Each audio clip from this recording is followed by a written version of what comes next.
So the UFC organization has had somewhat of a purge in the last few months. They've cut a bunch of the fighters towards the bottom of the rankings or people on loss streaks, and in the crossfire of all of this violence and unemployment that's been going on at this UFC organization, we've lost some gems, and I want to talk about my favorite fighters who have been cut from the UFC. So we're going to start with the GOAT, Kevin Lee. The fact that the organization of the UFC hails itself to be the premier MMA promotion, and they cut all ties with the greatest fighter of all time, is an absolute joke, and I hope that they come to realize what they have done over time. Kevin Lee's last win in the UFC was a beautiful knockout over Gregor Gillespie, which earned him a fight with Charles Oliveira, where they used CGI to make us believe that he was guillotined in the third round. And the scriptwriters made him lose ever since then. He lost to D-Rod at 170, and then Renat Fakhretdinov. I think that he won a fight in the middle of this to Diego Sanchez. But I think he's fighting in other MMA promotions right now, beating up nobodies, and that's honestly what he's supposed to do. With any luck, we can maybe see him back in the UFC, but I'm not really holding out hope for that. Realistically, him sticking around after the Renat fight was not something that I wanted to see, so I'm very glad that he didn't get scheduled against a harder opponent, or someone even a little bit worse than he was. That's very good. Before the Renat fight, like I had mentioned, he fought Diego Sanchez, and he's around like this level of competition. He's fried his legs, his knees are gone from ACL tears and just overall wear throughout the years. He's never really had the best striking, but he moves especially slow now that his knees are so compromised. He's capable of hurting people, but not after he's been rocked, which is like every fight now. He's super easy to finish, and I'm sure that those visual effects that they use, to make everyone believe that Kevin Lee just lost, were getting expensive before they turned him loose, so they probably just wanted to save a little bit of money. I understand. What we were looking at in other promotions is basically his unedited UFC footage, so hopefully they bring him back and stop using CapCut to nerf him. The next fighter that we're going to talk about is Blake Bilder, and this is the guy on Instagram who posts, ninja moves of the day in the gym that constantly has 3 inches of sweat covering the floor at all times. And I guess if you're all training, there's nothing that can really be done about it. But me personally, maybe I just don't hang out in the jiu-jitsu gym that much, but never seen mats that wet. It's really gross.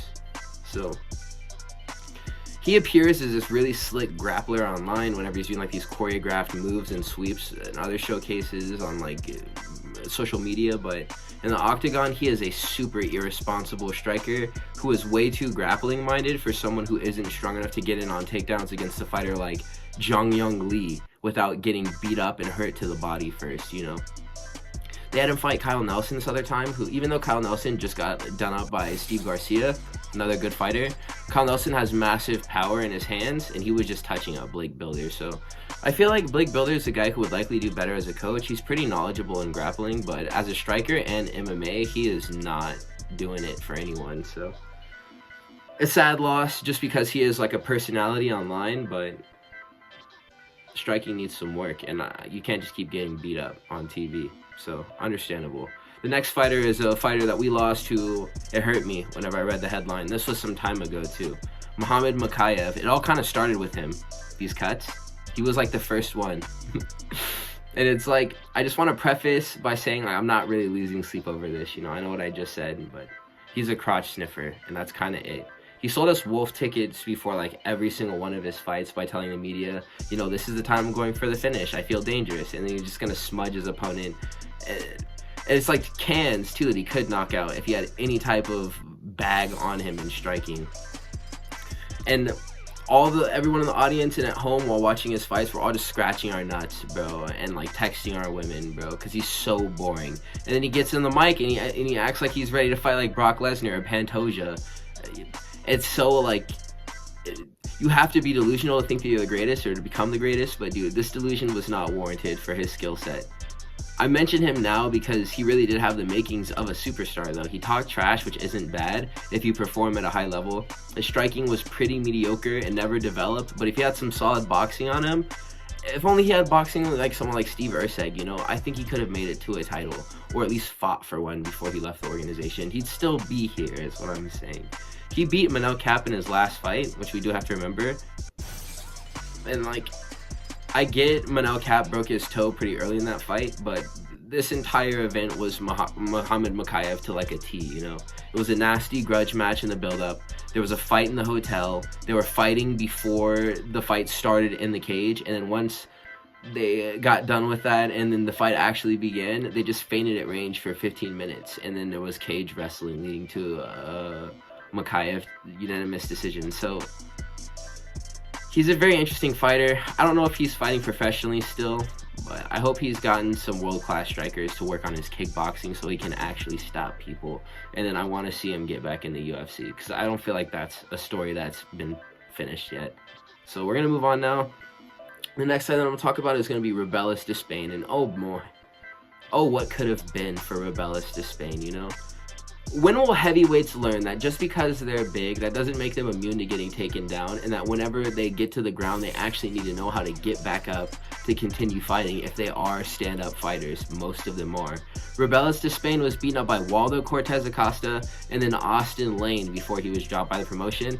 And in both fights, he just forgot how to, like, grapple. Like, forget a gi, dude. Like, it looked like he never grappled a day in his life, wrestling or jiu-jitsu. It looked like he never even played patty cake before, dude. He's a dead fish off of his back. He's not as threatening as Bisping and Anik want you to believe on his feet, even though he is like an Olympic bronze medalist in Taekwondo.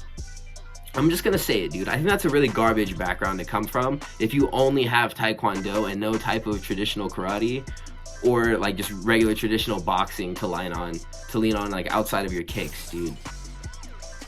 And he's garbage. This guy is honestly trash, but I'm still salty over the fact that he could, like, we thought that he could have been match made at with John Jones at one point. He's honestly pretty trash, and I'm just really salty over the fact that we all thought that he could, not all of us, but I thought at least that he could have been match made against someone like John Jones or Cyril Gane at one point whenever he had made his debut and won it.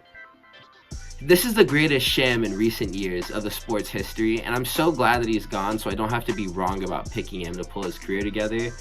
And because I would have totally picked him again if he was still in the UFC. I'm glad he's out of there, man. So we're going to move on to another heavyweight who let me down. Rodrigo Nascimento. I was just talking about him as like one of the notable fighters from the ATT gym in my last video that I uploaded. He came up beating up fighters like Dontel Mays and like Alir Latifi in the Apex. And then the buck stopped once the prophecy like came full circle. You know, I've talked about this prophecy before. I'll mention it again if anyone else missed it before. He's a fat heavyweight, and then he won twice, and then he got knocked out by Derek Lewis. That's the full circle prophecy. If you're a fat heavyweight in the UFC, you win twice, and you fight Derek Lewis, and you get knocked out by Derek Lewis. This is what happens to you. So, I mean, we can't change. We can't change, Arthur. We can't change fate. We can't change gravity. I literally feel like Dutch Vanderlyn right now. But he would get his bounce back fight scheduled against Alexander Romanov, the Russian pig. I can't believe Rodrigo Nascimento lost this fight the way that he did. He looked horrible, absolutely miserable in this fight.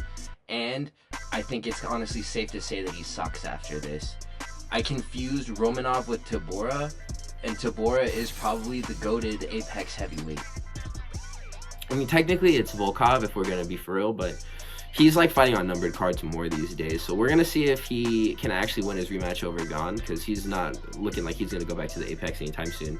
Maybe he goes back to the Apex after he loses to Gane, but I want to see Volkov win. I'm not sure who I'll pick. We'll wait until that week comes. But I just figured keeping him around after 2 losses to like mid-ranked fighters in that division kind of made sense, and this one honestly kind of made me scratch my head, the fact that he left. I mean, I know they probably signed 4-fight contracts, but I think they still had some more potential with him. And the clip of Lewis doing what he did was funny, and I wanted to see him fight someone else like, you know, Tuivasa or Tafa next, who can maybe produce another knockout. I mean, it's kind of selfish, and you can call me messed up for that, but I don't really care, bro. I put a full-time week in a cubicle, and Saturday rolls around, and I need to feel something, so don't be judgmental towards me for wanting to see Rodrigo Nascimento stay in the UFC so I can watch him get knocked out again. I don't think that's fair for you to do that. We need more heavyweight contenders in the UFC too, so they should honestly be funneling more in as they're kicking all these people out, because there's a lot of people leaving the heavyweight division every weekend, it feels like, because you lose a fight and you get cut, and now it's like, so it's insane the way that the revolving door has been turning lately.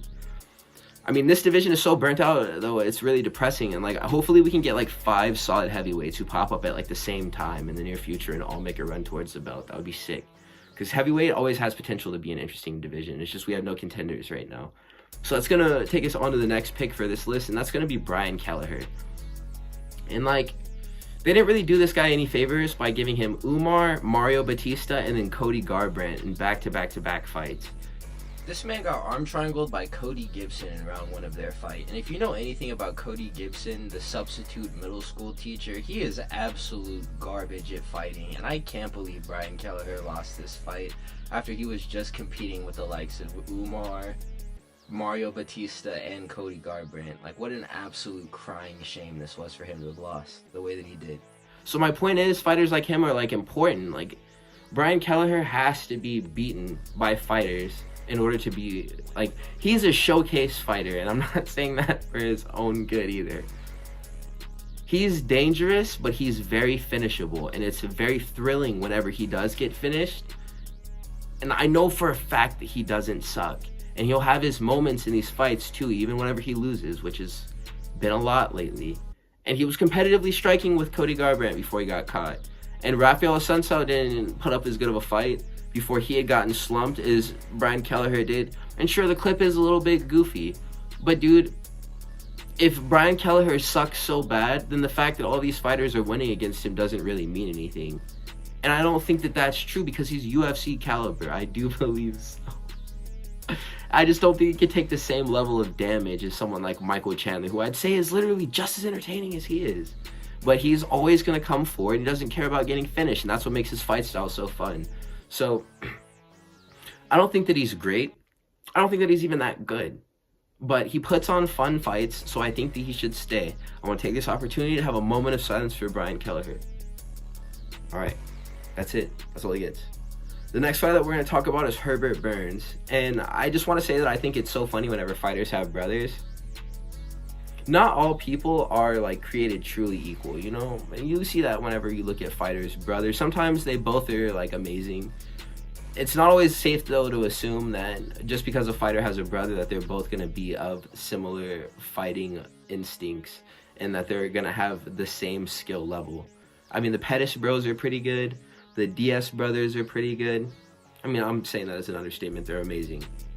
Even the freaking Walker brothers, Johnny Walker and his brother Walter, they don't look bad as, like, a unit, you know? But Gilbert and Herbert are an example of a duo where there's, like, real polarity in the potential that they possess. Gilbert Burns and Herbert Burns.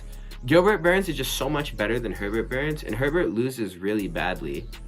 So, since 2020, I've watched Herbert Burns be knocked out 4 separate times, and twice this year. I think that he got hurt, so he took a little 2-year layoff since 2022. But he got back in the octagon this year and lost twice. And after every single loss, he starts crying. And I get that he wants to be a fighter, and he probably felt himself getting closer and closer to losing his spot on the roster after each time that he tried and failed. And that's sad and heartbreaking, and it's cruel, and you're broken, and your opponent is on top of the world. Fighting, it's sad, man. Fighting it makes you feel. That's why we like to play, is because being on one side of it is great, but the other part of it is just also, it's part of the game, dude. And the visual of him crying on his brother's shoulder, it just started to mean less and less to me as, like, I saw it more. And I have an older brother too, and I'll cry on his shoulder when I need to, but it kind of kills the vibes whenever Herbert Burns wakes up from getting knocked out, and instead of walking over to his opponent and congratulating him, he just balls up where he got knocked down in the first place and just starts to weep, dude. Like, you know, I can't tell people how to feel, you know, I understand this, but I do not want to see that, man. And, like, the first couple of times, it was a nice reminder that this sport isn't, like, you know, just for fun, and it's very wicked, and, like, no one cares for, you know, like, that guy ultimately who just got slumped. And these guys are winning to stay out of poverty too, so there's, like, a lot of pressure on these people, and that's, like, another reminder of that. But I bet it also hurt Gilbert's feelings watching people hurt his little brother too, you know, and not being able to do anything about it. Their relationship, whenever Herbert Burns is fighting and Gilbert Burns is cornering him, is, like, super tragic. It's very sad every time. But at least now Gilbert Burns has things going for him. with like, you know, the Show Me the Money podcast with Moicano. Maybe we get Herbert as a producer on that show so he can just stop fighting and earn money doing that instead of getting knocked out. I don't think he needs to be getting beat up anymore. So that's going to take us on to the next pick. We have Marc Diakese. And I think he just did because his contract was up and he wanted to go to smaller promotions as he gets older and starts like slowing down, which I think is smart for him, honestly, because if he stuck around after his last one over Cowie Fernandez, they would have probably given him like Patty or like Jalen Turner or some crazy fight that he was for sure going to lose. And like, this is a very dynamic kickboxer who I like to watch fight. I honestly just want to make notice of how he kind of left on his own terms. I miss him, but like, I think it's cool that he got to dip without getting brutally folded. I think that it happened before against Joel Alvarez, and then before then he had lost the unanimous decision to Michael Johnson, but these aren't bad losses at all. Joel Alvarez did the same thing to Elvis Brenner, but I think even worse, dude. And Elvis Brenner doesn't even suck either. And Michael Johnson has a KO win over Dustin Poirier, so those aren't even bad losses. Shout out to Marc Diakese for just finishing up his contract and not letting himself get to the point where he was just getting knocked out by everyone. So good job, man. If you're watching this video, good job. The last fighter that I'm going to mention is going to be Val Woodburn, who's the actual GOAT of MMA. This is the guy who gave Bo Nickel his first loss in the UFC.